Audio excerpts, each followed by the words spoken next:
All right, Shalom. First off, I would like to give all praises, honor, and glory to Yahweh, Bahashem, Yahweh Shai, Bahashem, Rakakudash. Double honors to our apostles and elders up in Great Millstone who ruled well and taught us this truth. And a sincere peace and salutations to all the Akim out there pushing this word and truth and in all sincerity. It's the brother Ganar from the DC camp coming back at you with another quick hit. And this is going to be a pretty short video. I just want to go into a few scriptures and Lewis will entitle this video that dangerous times are ahead. And I'm going to just jump right into it.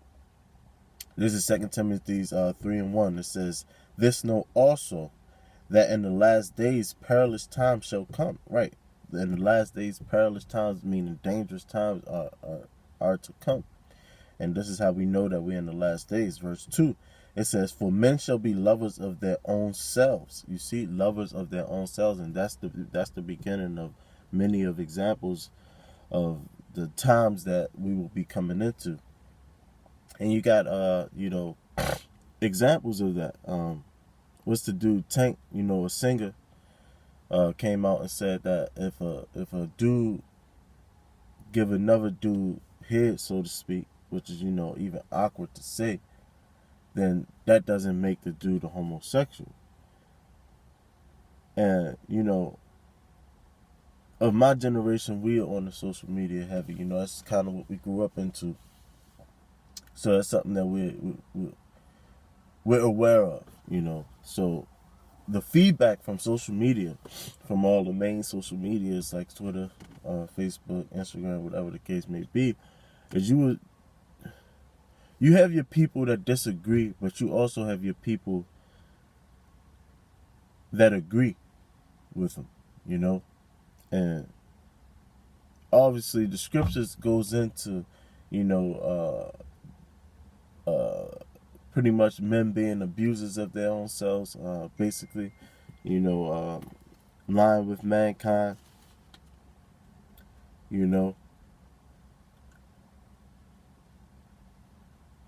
so like lying with mankind, things like that. Every people are loving their own selves, going completely against the Lord, man. And that's showing you that these are the dangerous times that we're living into, man. People blatantly going against the Lord. But I'm going to just keep going. It says covetous. Everybody is covetous, man. Boasters, proud, blasphemers, disobedient to parents. Look at this is always happening right now, man. There's countless of examples out there with people. You got the so-called white man saying that, as young as 4 or 5-year-olds can choose their sex, and if their parents got something to say about it, then they can lose their child. We're living in these times, man. It's not going to continue. It's not going to continue. You got to think about it, man. You're supposed to honor thy mother and thy father, or their days would be short. But now we're living into that time where it's okay. You can't even beat your child. Your child has a hedge of protection. They have a number to call if they're being beaten. And the scriptures goes into not sparing the rod, So this is all leading you up to what? Jacob's trouble, man. This is Jeremiah 30:7. It says, "Alas, for that day is great, so that none is like it.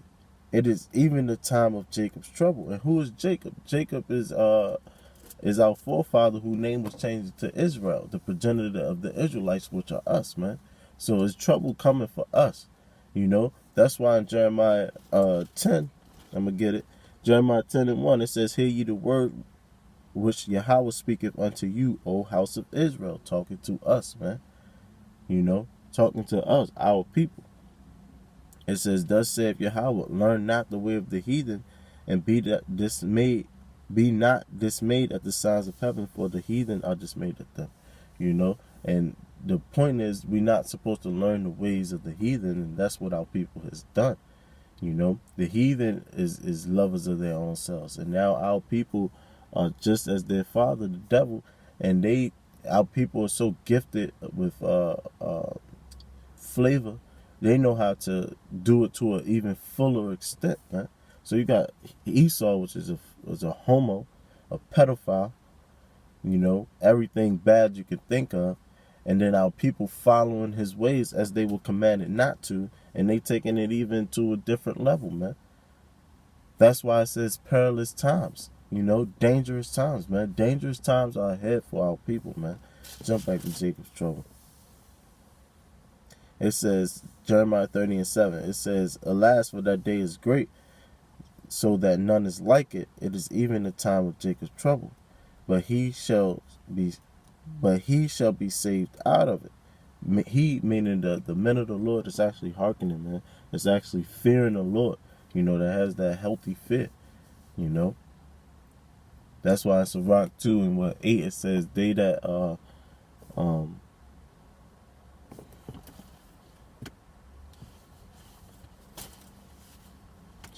thought I could just quote it. I'm normally good at quoting that, that chapter.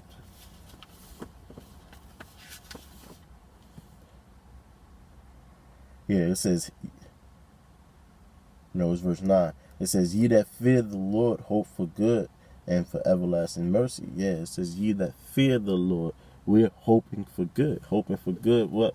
For who? For us, man. Because we know what's coming, And we begging for the mercies because we know ourselves aren't perfect neither, But what makes us perfect is the belief and our the fact that we've hearkened and obeyed the Lord to the best of our ability and the sincerity of it all, man. You people are not sincere. You people are phony. Hypocrites, homos. You everything wrong, man. You everything wrong, man. You lovers of your own selves, man. You women. We're not even gonna get into you, man, because I can go all day. You women, you are our enemy, man.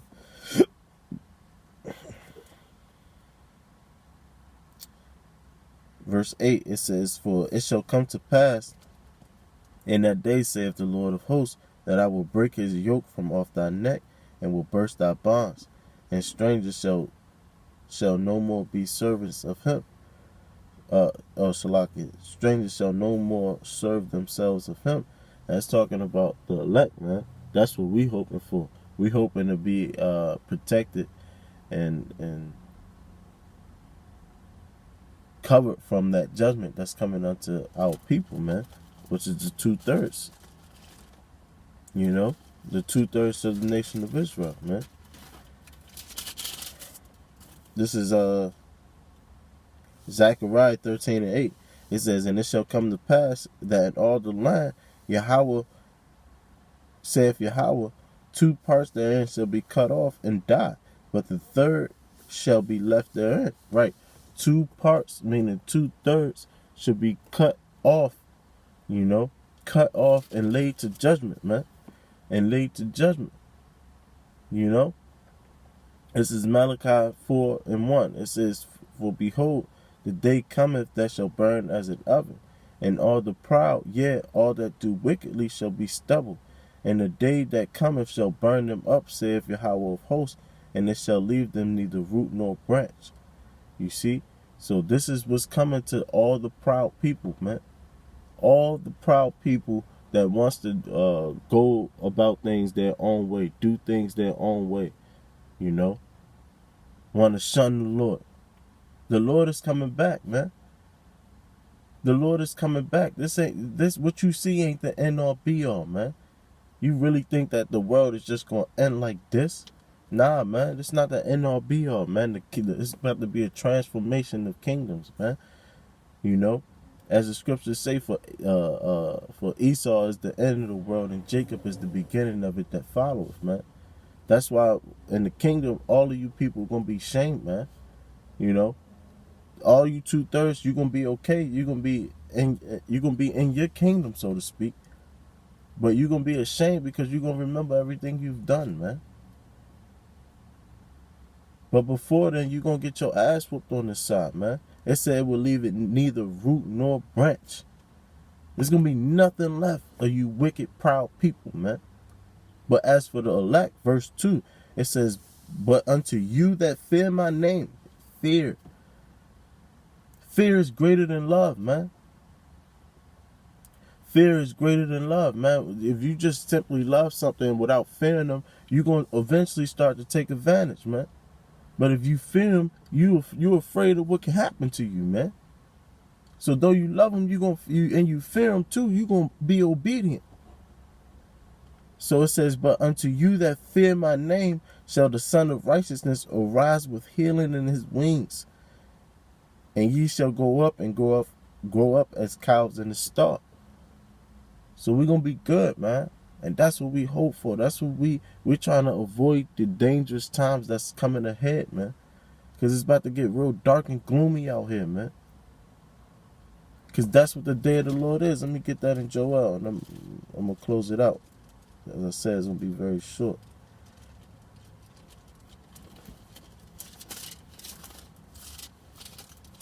This is Joel 2, verse 1. It says, blow ye the trumpet in Zion. You know, that's what we doing right now. We blowing the trumpet. We sounding the alarm. You know? And sound an alarm in my holy mountain. Let all the inhabitants of the land tremble, for the day of the Lord cometh. It is nigh at hand. Right. It's coming, man. It's coming. You know, y'all can say, oh, you've been saying this forever, but trust me, the signs are there, man. The signs are there. That's why you keep seeing all these atrocities and, the earthquakes, the wildfires, the hurricanes, the tornadoes. Hey, we about to go into a winter. It's going to get crazy out here, man. It's going to get crazy. Verse 2, it says, a day of darkness and gloominess. A day of clouds and thick darkness. Man, it's going to be so dark out here. It's going to be scary times, man. Your worst nightmares, your worst dreams are coming. They're coming to real life, man. Imagine that. Your nightmares are coming to real life, man. And that's the day of the Lord. Imagine that. The day of the Lord, man. You're gonna lose that sweet Jesus thing right out your mind, yo. Straight up. Straight up. That sweet Jesus shit about to go right out your mind. Everything that we saying right now, you're gonna come back and hearken, man. You're gonna come back and hearken. Everybody that we've dealt with, speaking of the men of the Lord, everybody that we dealt with, we've said this truth to, all that's gonna hop right back into their mind when they see the seriousness, the danger that's coming to this place, and that you're not gonna be covered. That's all coming, man. Joel 2 and 2, it says, a day of darkness and gloominess, a day of clouds and of thick darkness, as the morning spread upon the mountains, a great people and a strong. There have not ever